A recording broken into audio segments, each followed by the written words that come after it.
뭐 입맛이 없어요, 복부 팽만감이 있거나 아니면 토할 것 같고 구역감 이런 게 나거든요. 이게 위장 증상 아니야? 라고 생각을 하는데 간암에 의해서도 나타날 수 있는 대표적인 증상이다. 사람들이 이제 뭐 한약이 간에 나쁘다는 속설이 많이 있는데 한약이 간에 나쁜 게 아니고요. 간한테는 한약, 뭐 건강유지식품뿐만 아니라 양약도 고농축으로 된 건 다 부담이 될 수가 있어요.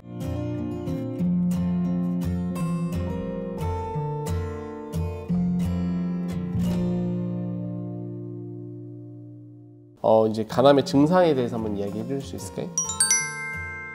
간암의 증상에 대해서 설명을 드릴 건데 일단 미리 알고 계셔야 되는 게 뭐냐면 간의 또 다른 별명 중에 하나가 침묵의 장기예요. 그만큼 간은 처음부터 이렇게 막 반응이 나오지 않고 조용히 커질 때까지 있어요.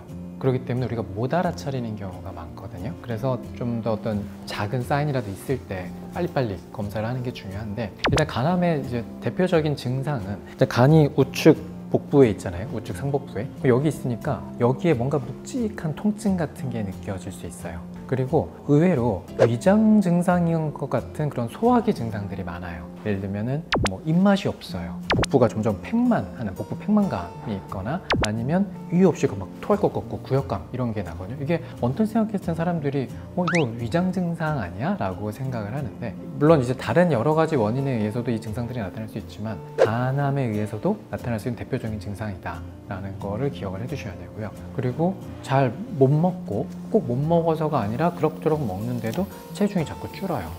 그리고 몸이 점점 쇠약해지는 느낌, 내지는 피로감 이런 게 막 나타나거든요. 근데 아까도 말씀드린 것처럼 이 증상들이 뚜렷하게 나타날 때쯤이면 이미 벌써 진행된 경우가 많아요. 그래서 되게 평범한 증상들 같지만 이런 증상들이 있으면 가급적 빨리 검사를 해보시는 게 좋은데 특히 B형, C형 간염 보균자라든가 강경변을 갖고 있다 라는 분들 아니면 가족력이 있다 그런데 내가 거기에 뭐 음주, 비만, 당뇨 이런 대사질환을 끼고 있다 이분들은 굉장한 고위험군이거든요. 그래서 이분들은 이제 복부 초음파라든가 아니면은 이제 혈액 검사 같은 거 그다음에 알파테 단백 검사 이런 거를 꾸준히 가급적이면 6개월마다 검사를 받으셔가지고 잘 살펴보시는 게 좋아요. 특히 이제 40세 이상이다 라고 하면 20, 30대는 이제 많이 발생하지 않으니까 근데 40대 이상인데 아까 같은 여러 가지 요인이 겹쳐 있다 라고 하면 정기 검진을 받으시는 게 되게 중요합니다.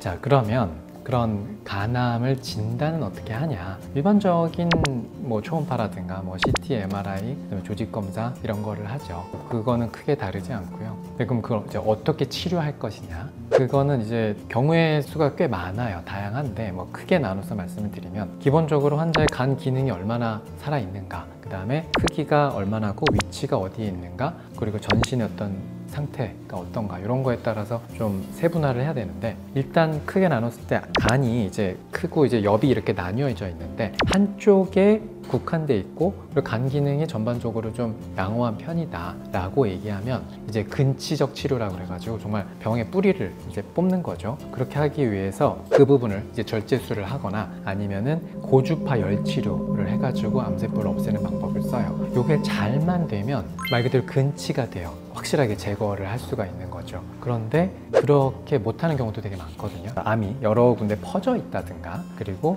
간 기능이 많이 떨어져 있다든가 그러면 이거를 쉽게 하기가 어렵고 그럴 때는 뭐 간 이식을 할 때도 있고 항암을 할 때도 있고 그다음에 경동맥 화학색전술이라는 게 있어요. 여러 가지 방법들이 있어요. 그런데 그러면은 수술과 뭐 항암 방사선을 하면은 부작용은 어떻게 되냐? 굉장히 많죠. 일단 절제를 하면 일단 거기 조직에 상처가 나잖아요. 그럼 상처가 났으니까 거기에 염증이 생기기도 쉽고 그다음에 출혈이 일어나기도 쉽고 그리고 이 뭔가 연결 부위가 제대로 깨끗하게 마감이 안 되면은 담즙이나 이런 게 누출될 수도 있죠. 그런 부작용이 생길 수 있고 그 다음에 이제 일시적으로 황달, 누래지는 황달이나 복수차는 이런 현상이 생길 수도 있고요. 그 다음에 간을 이식을 했어요. 그러면 다른 조직이 내 몸 안에 들어온 거잖아요. 근데 우리 몸의 면역 체계는 기본적으로 외부 조직이 들어오면 그거를 다른 존재로 인식하고 그걸 공격하는 기전이 있거든요. 그렇게 되면은 이식된 간 조직이 제대로 자리를 못 잡으니까 어떻게 되면 면역 억제제라는 걸 써요.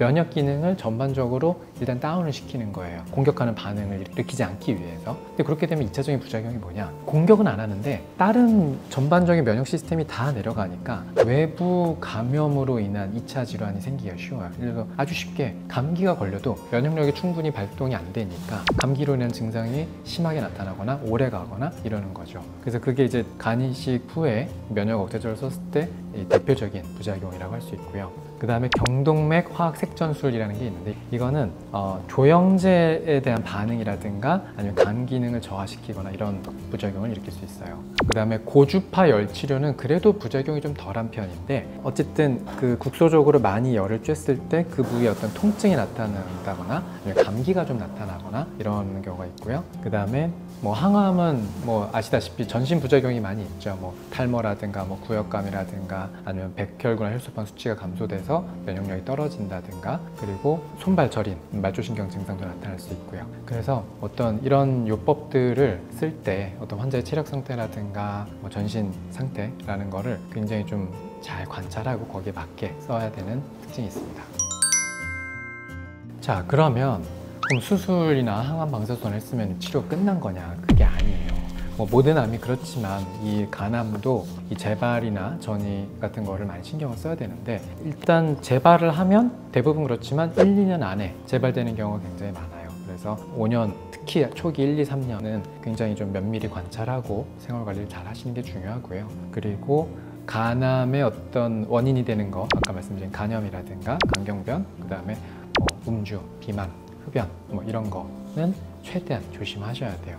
이 제가 이제 가끔 치료하다 보면은 안타깝게 느끼는 게 뭐냐면 이런 안 좋은 생활 습관을 갖고 있어서 간암이 발생을 했어요. 그러면 대부분 암이 발생한 상태에서는 뜨거워 해가지고 되게 조심을 하세요. 근데 수술항암 방사선 뭘 하든 해서 어쨌든 원치 판정 내지는 뭐 관할 판정을 받았어요. 그러면 사람들이 이제 긴장의 끈을 놔요. 그리고 다시 예전 습관으로 돌아가요. 그래서 다시 음주하고 과로, 뭐 흡연 이런 거를 하다가 재발되는 경우가 많은데 다른 암들도 마찬가지지만 암은 기본적으로 재발을 하거나 혹은 전이가 되면 훨씬 어떤 치료하기가 까다로워져요. 이거 간암이었는데 똑같이 간암으로 재발했어. 그럼 예전하고 똑같은 상태가 아니에요. 더 나쁜 상태예요. 치료도 그렇고 회복에도 그렇고. 그래서 그런 상황을 맞지 않으시려면 결국은 예방과 생활 관리가 굉장히 중요한데 그게 암이 치료가 끝났다고 해서 끝난 게 아니라 더 신경 써서 잘 하셔야 된다.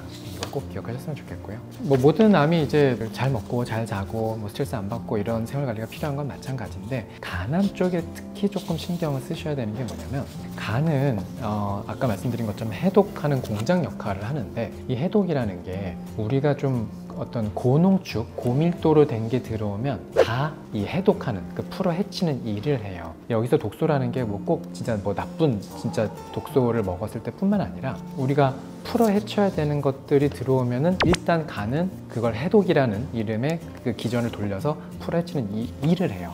근데 나 간암이 걸렸어요? 그럼 수술이든 항암이든 방사선을 했으면 어쨌든 간 기능이 떨어졌을 거 아니에요. 그러면 그 간 기능 예를 들어서 내가 정상일 때는 100의 일을 할 수 있었는데 뭐 수술, 항암, 방사선을 했더니 이제 50밖에 일을 못해. 그러면 예전에는 70의 로딩이 걸렸을 때 100을 할 수 있었으니까 해결이 됐는데 이제 50밖에 안 되니까 70이 들어오면 오버로딩이 된단 말이에요. 그러면은 이제 또 다른 문제가 생기겠죠.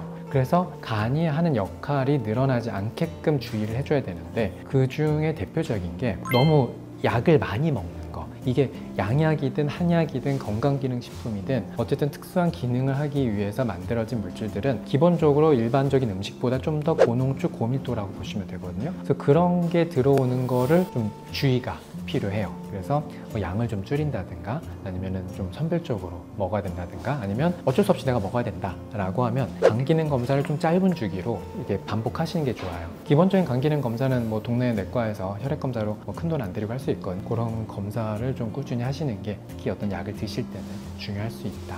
이게 사람들이 뭐 한약이 간에 나쁘다는 속설이 많이 있는데 한약이 간에 나쁜 게 아니고요. 간한테는 아까 말씀드린 고농축으로 된 건 다 부담이 될 수가 있어요. 그게 한약, 뭐 건강기능식품뿐만 아니라 양약도 당연히 어떻게 보면은 한약보다 더 고농축이거든요. 그래서 부담이 될 수 있고 우리가 흔히 잘 생각하지 못하는 게 꿀, 곰탕 그리고 뭐 붕어죽, 뭐 흑염소즙 이런 거 있죠. 이런 게 다 어떤 약효를 내기 위해서 고농축으로 만든 것들이라 이런 것들을 먹으면 간에 기본적으로 로딩을 늘려요. 그래서 뭐 간에 나쁘다라고 표현하기 조금 애매하고 간에 일을 늘려줘요. 근데 아까 말씀드린 것처럼 간이 정상 기능일 땐 상관이 없는데 일을 못하는 상황에서 이 일거리를 늘려주면 간이 무리가 되니까 2차적인 병이 생길 수가 있는 거죠. 그래서 그런 걸 드실 때 특히 간암 환자분들이나 간암 치료 경험이 있으신 분들은 주의를 많이 하셔야 된다. 이 말씀을 드리고 싶습니다.